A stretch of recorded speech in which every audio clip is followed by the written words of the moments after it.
আসসালামু আলাইকুম। আপনাদের একটা জিনিস দেখাই, ঠিক আছে?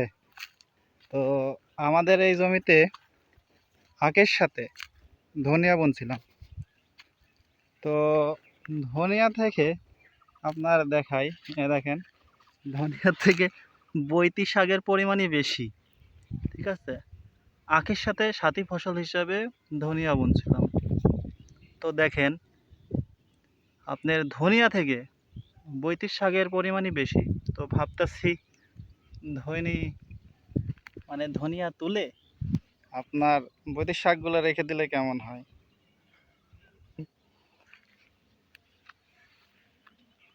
তো যাই হোক, পরিষ্কার করে দেওয়া লাগবে। তো পরিষ্কার করার পর দেখেন এমন দেখাচ্ছে, বেশি নাই, ওই জায়গায় জায়গায় আছে।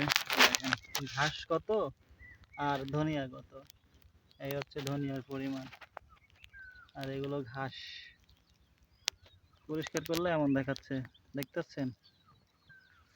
এই যে এখানে একটা, এখানে একটা, এখানে একটা, এখানে একটা, এখানে একটা, এমন এমন, এই যে এখানে এরকম পরিষ্কার করলে এমন দেখাচ্ছে দুইটা।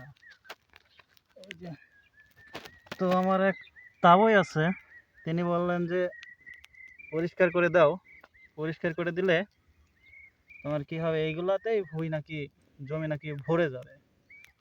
এই যে আছে, এইগুলা আছে, এইগুলাতেই ভরে যাবে।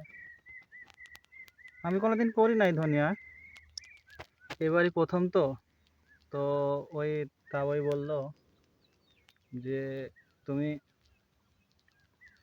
পরিষ্কার করে দাও, দেখো জমি ভরে যাবে। তো দেখি, পরিষ্কার করে দেখি কি অবস্থা হয়। এই হচ্ছে অবস্থা।